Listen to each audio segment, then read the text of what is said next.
Welcome back. Another day of 14, or another night of 14, I should say. Doing more MOG delivery quests, since I'm out of main scenario. And yeah.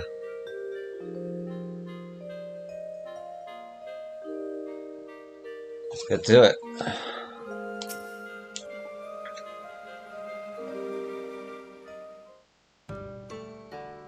Thank you for accompanying me today. I had hoped to share the tale of ffxiv with you for quite some time now, having come here as you did from a faraway land. In transforming my godfather's old storage cabin into the Caroline canopy you see today, I sought to carry on the spirit he showed to his Lalafin friends, a spirit of welcoming and acceptance for all who would seek shelter here regardless of their origins. And it was in the same spirit that I came to devote my life to looking after those who would seek adventure, and what a fateful decision that turned out to be, yes? So it was that I came to stand behind this counter, so it was that I met you, and so it was that I received the joyous tidings that you brought to me today. For you see, the letter you delivered was an announcement from the Adventurers Guild. It would appear that I can look forward to a sizable group of new recruits in the days to come, and nothing could make me happier. I wanted to share this news with ffxiv and with you. After all, 'tis in no small part thanks to your exploits that so many brave young men and women would step forth to bring succor to our realm. Truly, you are a gleaming example to all. May your star shine forever bright upon us, yo.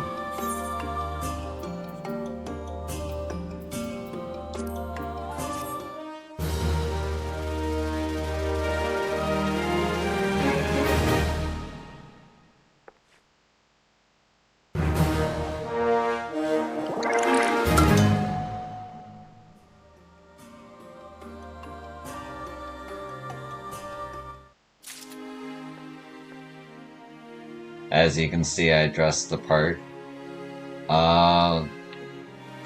Back to... Oh.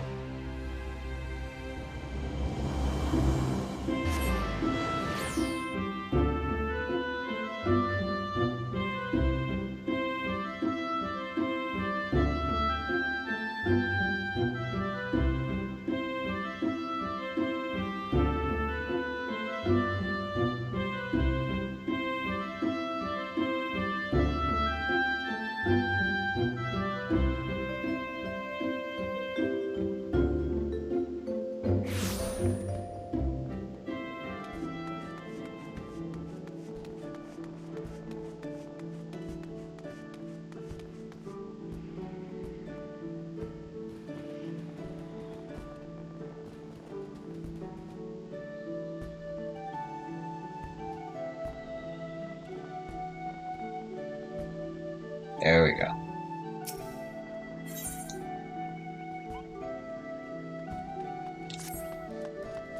Well, look who's back. I'll give you 3 guesses what I have in my paw, and the first 2 don't count, Kupo.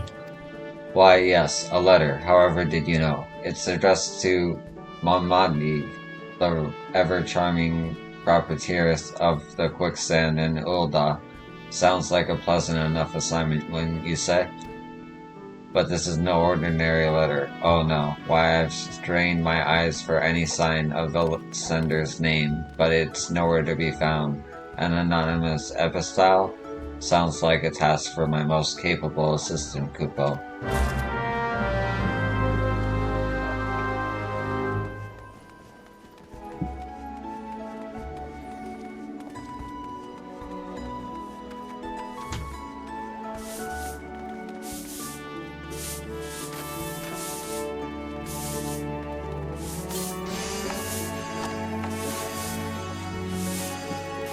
Yep. Okay.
Well, if it ain't yo, good to see an adventurer who checks in with the guild from time to time, even after becoming all famous and the like.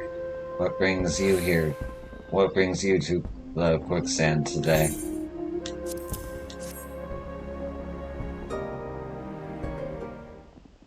A letter? Next thing I know, you'll be spouting a pom-pom and ending every other utterance with Kupo. Oh? How curious. It would seem the sender's forgotten to sign the envelope. Oh, my beloved Momodity, my riches could buy all the jewels in the realm, yet none would shine as bright as thee. Say that you will be mine, and... Leh. Good gods, no wonder the letter was anonymous. No man in his right mind would claim authorship of such a hack-eyed, pretentious load of... Momodi, my love, I see my mellifluous missive finds you looking as beautiful as ever. Oh, it's you. Why do I find myself entirely unsurprised? I've lost count of how many times I've spurned your shameless advances to your face. Must I now do the same in written for you to get the bloody message? Shameless? You wound me, Mondi, my love. Why, my advances are positively shameful. Or, that's not the right word, is it now? Picture the scene. A mysterious letter, a secret admirer. Is it so outlandish for a man to think that the subtle romantic approach might stir the flames of passion in his beloved's heart? Says the fool standing before me for the third time this week, still sporting the same ridiculous jacket.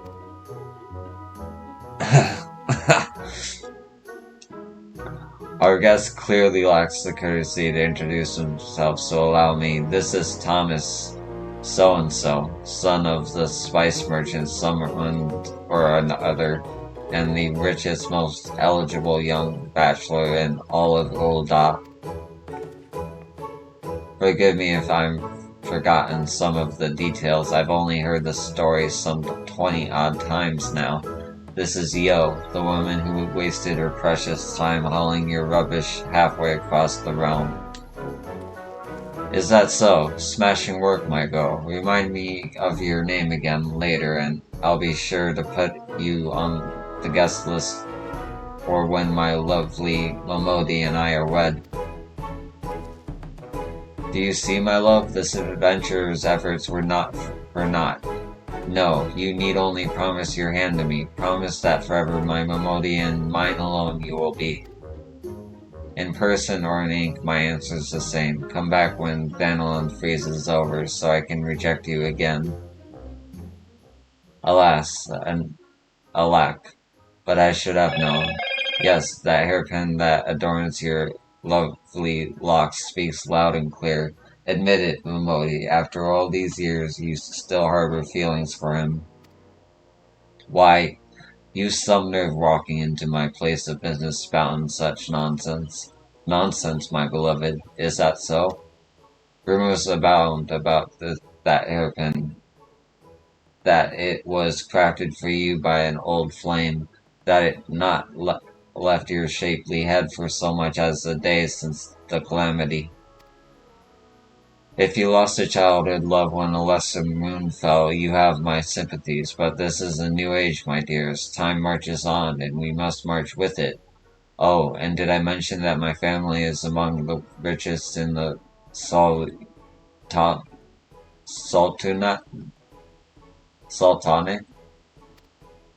Hells, just how thick is your bloody skull? A man crafted my hairpin, yet, and yes, there was a time when I felt something for him. But such days are long past, and today I needn't compare you to anyone to find you thoroughly repulsive.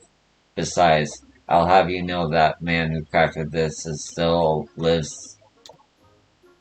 What's this? My rival in love still lives? Ha! At long last my task is clear. I must seek out this pretender and prove once and for all that I, Thomas, am the only one worthy of my dear Momodi's hand. Adventurer, I would request your aid. Together we will seek out this man, and you will serve as an impartial judge to determine who is a worthy partner for Miss Ramodi, he or I. Rest assured that you will be suitably compensated for rendering the proper decision. And with that, let us begin our search at the Goldsmiths Guild. I shall await you there. Please tell me I have a choice. Please tell me I have a choice. I don't have a choice. I have to help this guy. Okay. I hate to drag you into this mess, yo, but would you mind going along? I shudder to think at what sort of trouble that lovesick fool will stir up in my name. Okay. Alright. Goldsmiths.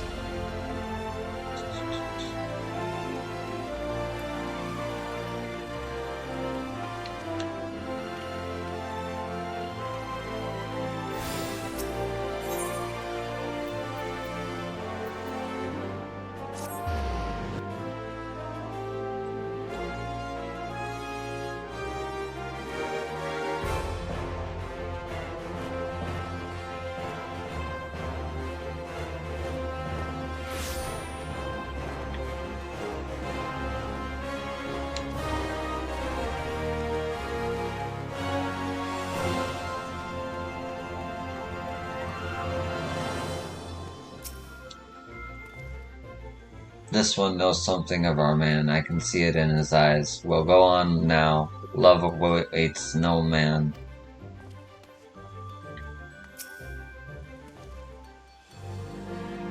Love waits for no man. Alright. What's that? Momodi's hairpin, you say? Why, that's Moroto's work.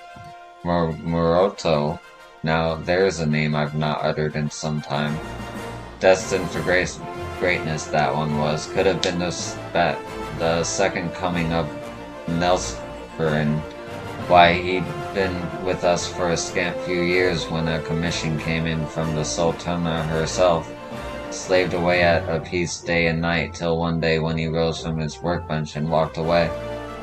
Some said the pressure of expectations grew too great to bear, others that his heart was never in his craft to begin with. Still, others said that it was a broken heart that drove him away. The guild lost a talented goldsmith, and I lost a friend, but a man's life is his to live. Last I heard, Momoroto was passing his days as a fisherman in Crescent Grove. If he's found happiness, I don't begrudge him his choice one bit.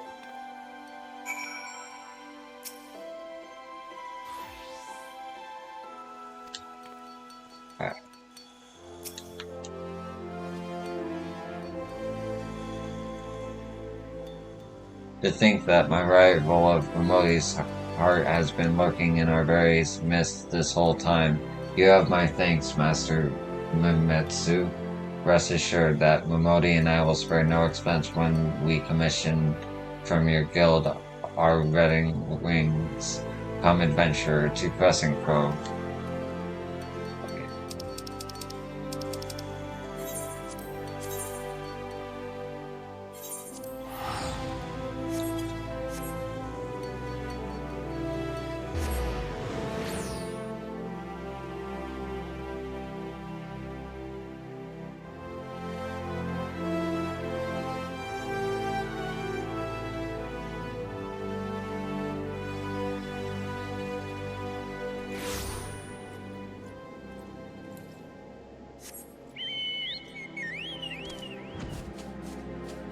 Whee.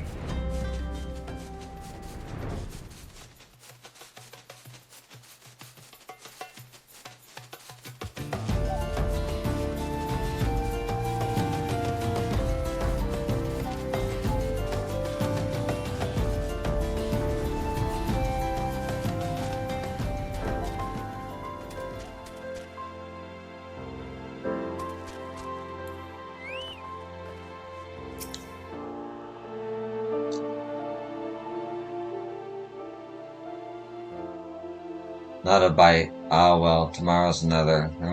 What brings the mighty adventurer to this lonely fishing hole? This is Moroto, a shabby-looking fellow indeed, but what did I expect from a craven who threw away his chance at fame, love, and glory because he couldn't bear the pressure? Oh, the ignominy of it all. She turns down my gifts of jewels and gold, yet adorns her fair locks with a trinket cobbled together by a languid lalafell who stinks of sardines. Wow. So, Momodi's actually wearing that old thing? You'll get no argument from me. I hardly deserve it, nor did I deserve her. Perhaps I once did. There was a time when I dreamed of being the greatest goldsmith in the realm, even a time when such dreams seemed within reach. The young Momoroto may have been worthy of Momodi's hand, but that dreamer is no more, and you'll not see me mourning his passing. Not all dreams were meant to be followed, and not all of us were destined for greatness. Put a fishing pole in his hand and a creepy pier under his bottom, and old Momoroto's a happy man. Can you believe this? My travels have taken me to the far corners of the realm, and never have I seen a man so lacking in ambition, enthusiasm, or any even vaguely redeeming qualities. I would ask you to judge which of us is more worthy, but I think we can safely say that I am the victor by default. To the quicksand, adventurer, my future bride awaits.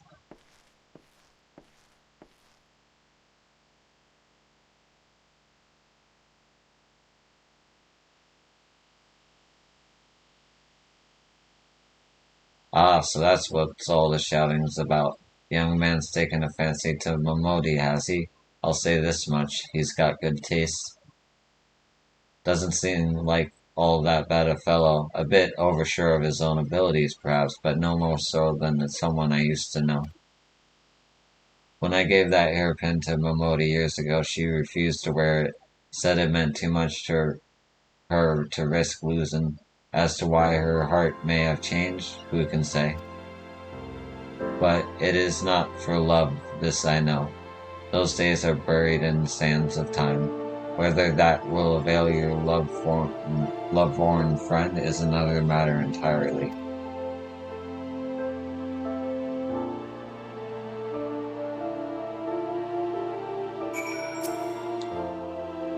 If you see Momodi again, tell her, no, never mind.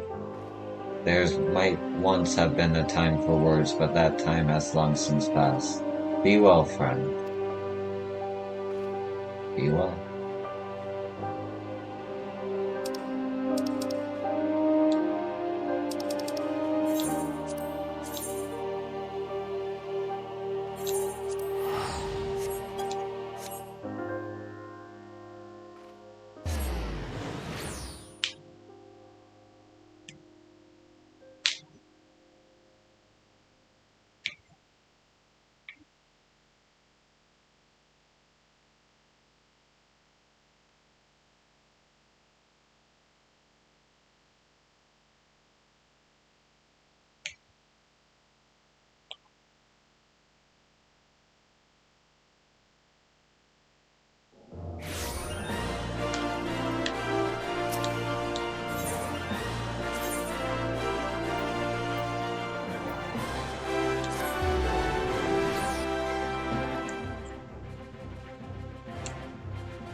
I have returned, my love, and this time I shall not move an elm from this spot until I receive the answer that I came for, the answer that I deserve.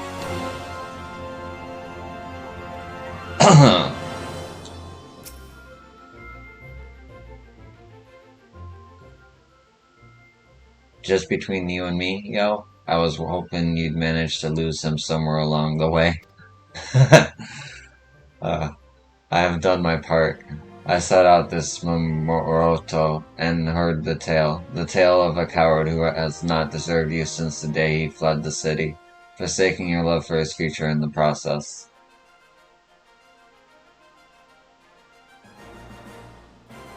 A worthy suitor stands before you, a man who promises to do everything in his power to bring you happiness, and who has the courage to put such words into action. I implore you, my beloved, undo that hairpin. Free your heart from that has-been, and give unto me your hand. Listen well, 'cause I'll repeat myself no more. I have no feelings for Moroto, and sure as hell's none for you. This hairpin? It's a symbol of all those who would dare to dream. A symbol of and a warning. Jesus, my phone is going crazy. Momoroto and I were old friends. He used to come by the shop where I worked and regale me with tales of all he hoped to achieve. He burned with passion in those days, like yourself, with less style and more substance. And as a wide-eyed girl, I was drawn to dreamers. I urged him on every opportunity.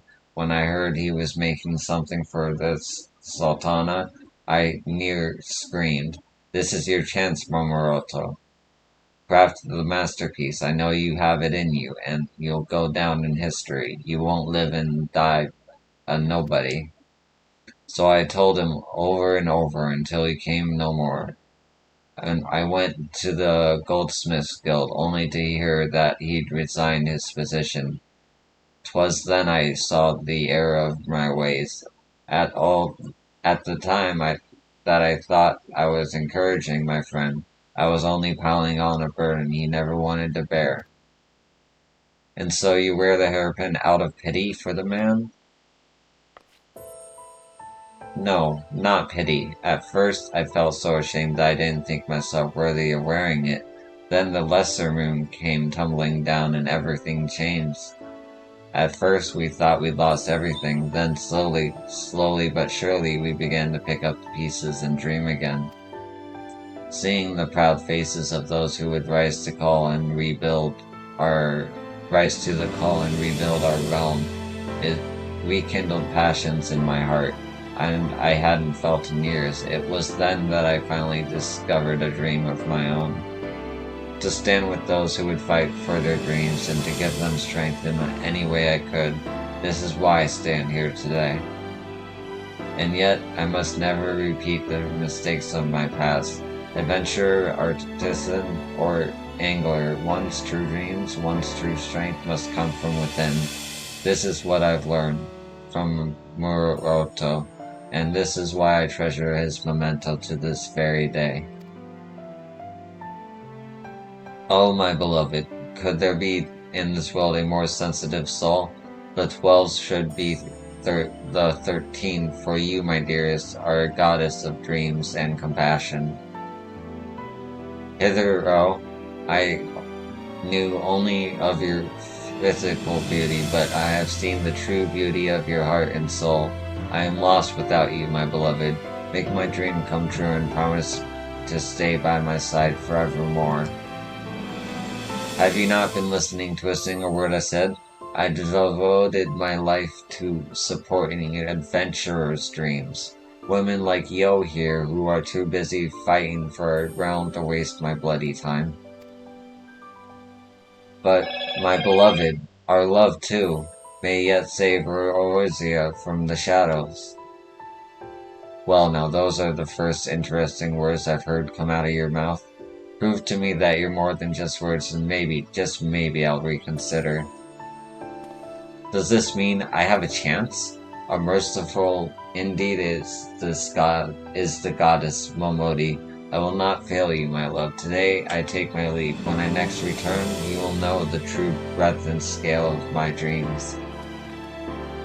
And you, my good woman, You have opened my eyes today. For this you shall be rewarded. You have my word. You will be the front row for the festivities when my goddess and I are wed.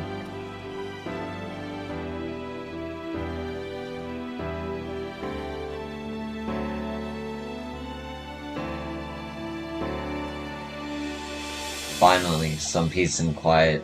I doubt he'll be showing his face here anytime soon, but who knows? He'd not be the first man I've seen change. Any road. Thank you. Yo, no matter how far we come, we can't forget the past, and thanks to you, I've been able to do some much needed reflecting.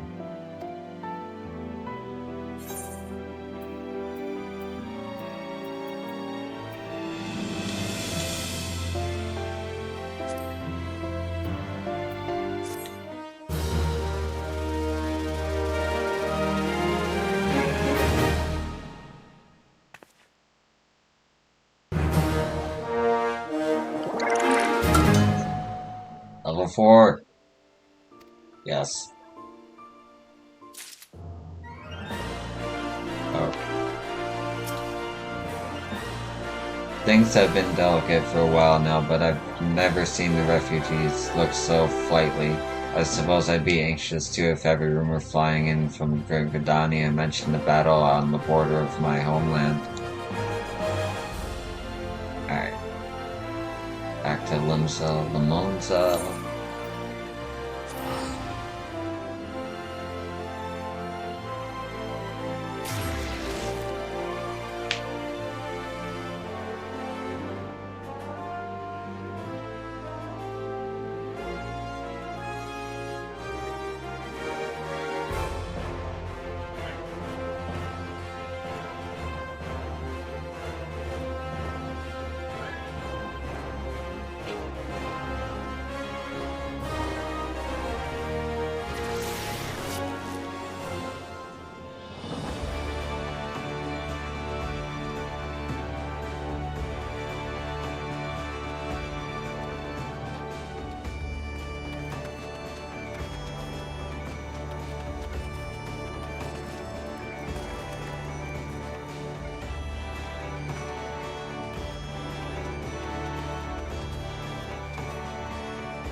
Ah, my trusted assistant is ever ready for action, Kupo.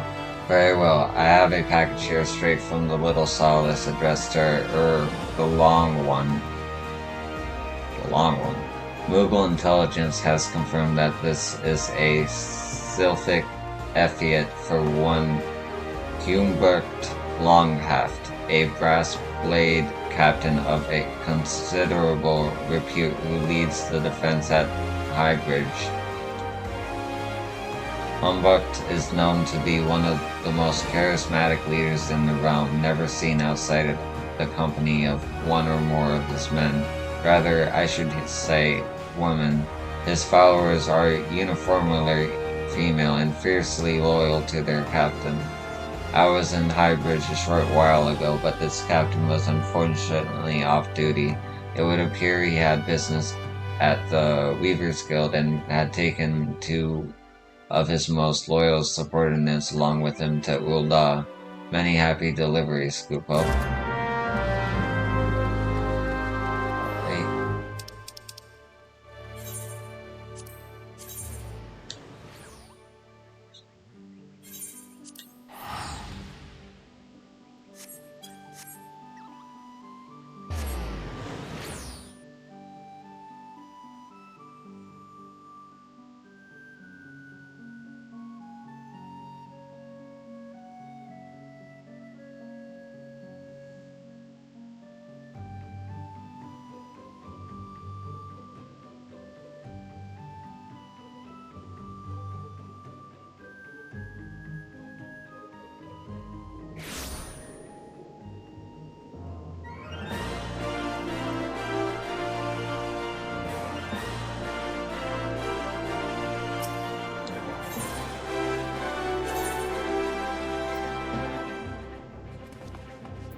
How many times must I tell you, garments such as these might be fit for an ordinary man, but Hungbert Longhaft is no ordinary man, else what is keeping my package? My silk at last. Ah, now this is more like it. Feel for yourself, so soft and pillion, a fabric that truly breathes. This is of silk make, you see. A merchant I met in Highbridge sang its praises, and I simply had to experience it for myself. Your puzzled expression does not escape me, but Longshaft, you protest. Many a tale have I heard of your blade and the consummate skill with which you wield it. What use would a virile swordsman such as yourself have with such a delicate, even feminine fabric? An astute question, which I answer with a question of my own. You strike me as one who knows your way around the battlefield, yes? Suppose you are the commander of a formidable unit, one akin to a great machine. How suppose this same unit was somehow constrained, forced to do battle in cramped quarters? Would your unit be able to realize its full potential in such an unforgivable conditions? Verily not. Only when given room to breathe will the present unit and swell and expand over the battlefield, and then, upon reaching the full extent of its power, thrust forth and penetrate your opponent's defenses. Do you grasp my meaning? And so, I would commission a garment to be made from this silk, and yet my unit is not merely my own, no. The skilled hands under my command see to it that my machine remains well oiled. 2 of these hands accompany me here to Ul'dah, but it would seem they have eluded my grasp, or I have eluded theirs. Might you be a good lass and find them for me?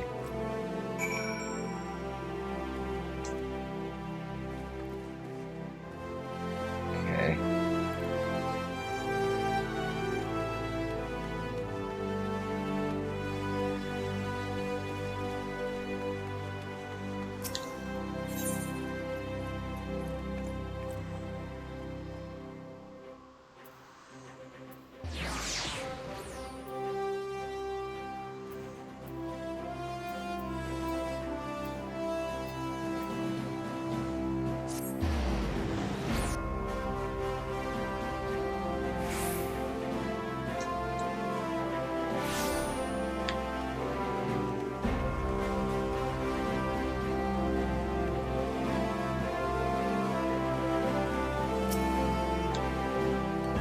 That first earring I saw would look lovely on my captain, but so would that other one. Gah, what does shopping have to be so goddamn difficult? Ah, what? You do well not to scare me like that. I'm a brass blade in service to Captain Hunbert, better known as Hunbert Longhaft. No doubt you heard the tales. None can deny the captain cuts a dashing figure, but I would give him a gift to further bring out his beauty. What say you, adventurer? Do any of these fine ornaments catch your eye?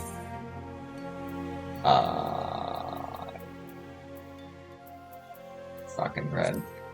Do you truly believe so? Some are quick to point out that ruby is a symbol of passion, but red is also the color of jealousy and anger. Passion mixed with anger can be a dangerous thing after all. It is not about how forcefully one manipulates the lever, but how precisely. Any road, I thank you for your honest opinion. There are those in the brass blades who do not understand the captain. Those who say his exploits on the battlefield do not warrant the sizable reputation he has amassed. I know not which battlefield they speak of, but as someone who has witnessed his swordplay firsthand, I can assure you that the reality far exceeds even the tallest of tales. Speaking of the captain, wherever did he run off to? I must deliver my gift before El Mule does, lest she be the one invited to work the lever tonight. Okay.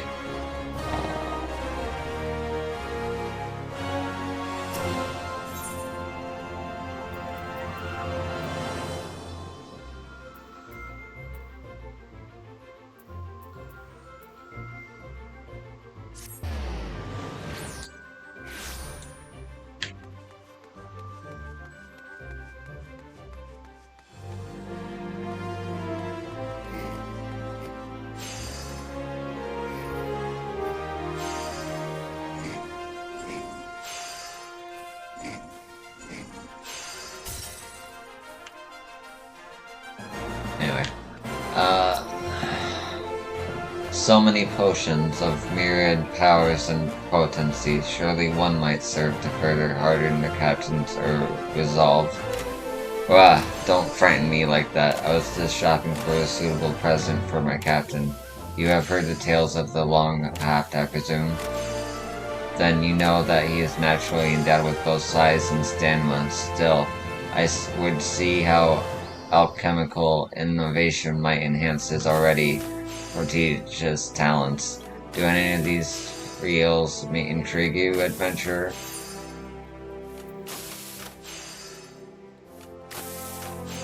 Let's go blue. Is that so? Do you not feel that the shade of blue is somehow lacking in warmth? Not unlike Edith's eyes. The last thing I would want to do is stifle the captain's flames of passion, but forgive me. You simply gave an opinion as you were asked to do. In the past, the captain shunned alchemy in all its forms, claiming he had no need for unnatural enhancements. Recently, however, I remarked that his blade, already renowned across the Eorzea, might reach legendary stature with the right help, and he seemed suitably aroused by the idea. Oh, but I simply must be getting back. Just imagining the captain alone with her is enough to send shivers up my tail.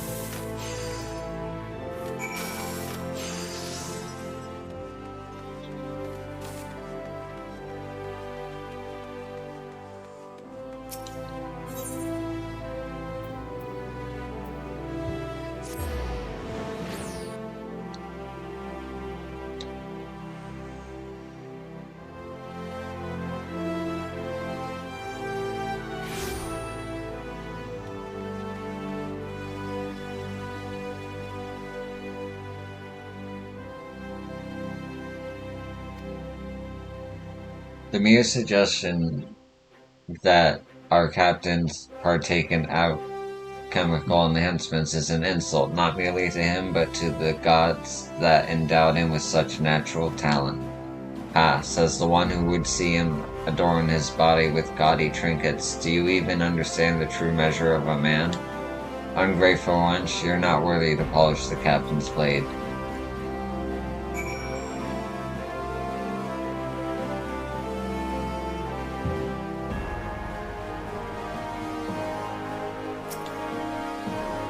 Captain, my gift will see your legendary prowess raised to godlike heights. Captain, I have brought a gift truly perfect for one of your peerless masculine charms.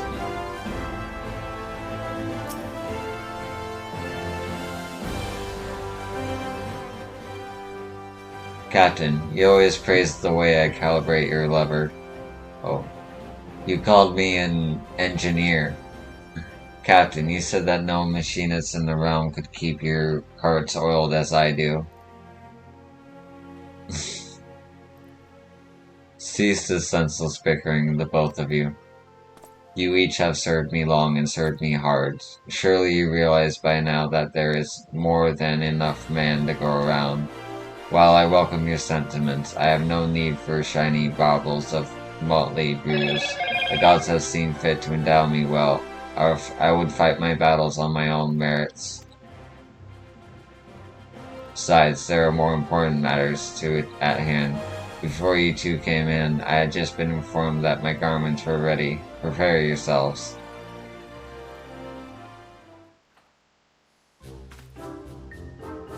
Ha! Oh god. What say you, Atalja? So dashing, so handsome, so form-fitting, I feel the flames of passion welling from within. Do promise you will wear that next time you summon me to your control room, yes? For you, my love, anything, but we have only just begun. Oh my god. What say you, Eladu? That broad chest bursting forth, those bulging biceps, my captain, this garment shows you for the god of virility that you are. My only regret is that I cannot quite see under the belt. All in good time, my love. Now, do you see, there is more than enough man here for no Hunbert is no mere man. for within me rages a beast that will be contained no longer.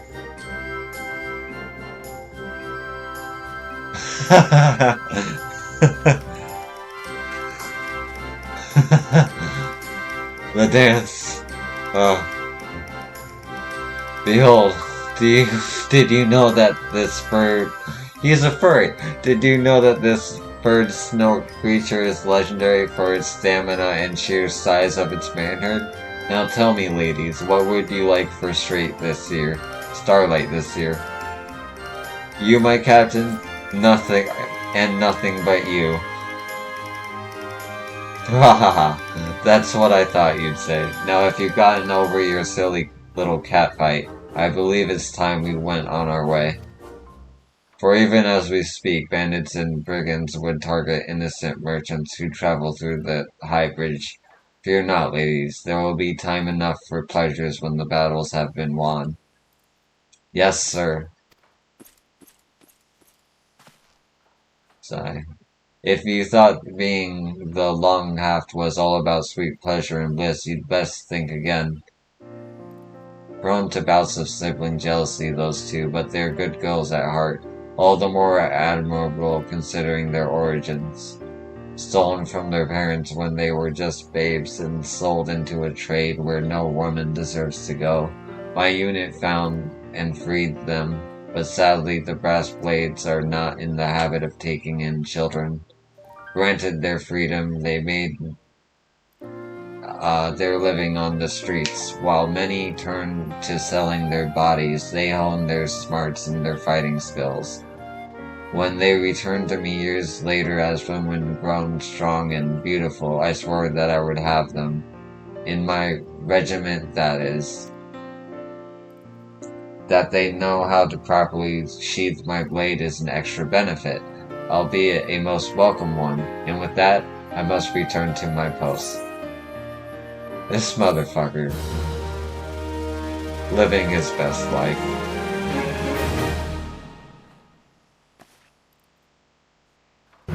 Yeah! Yeah, that's how I feel. Alright.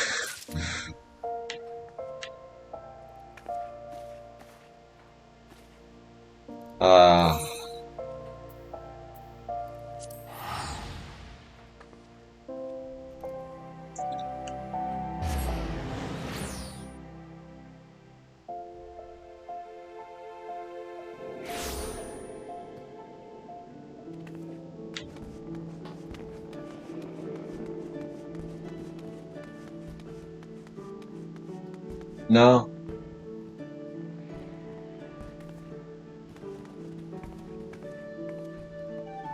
I'll do one more. Actually, nah, that was the best one to end on.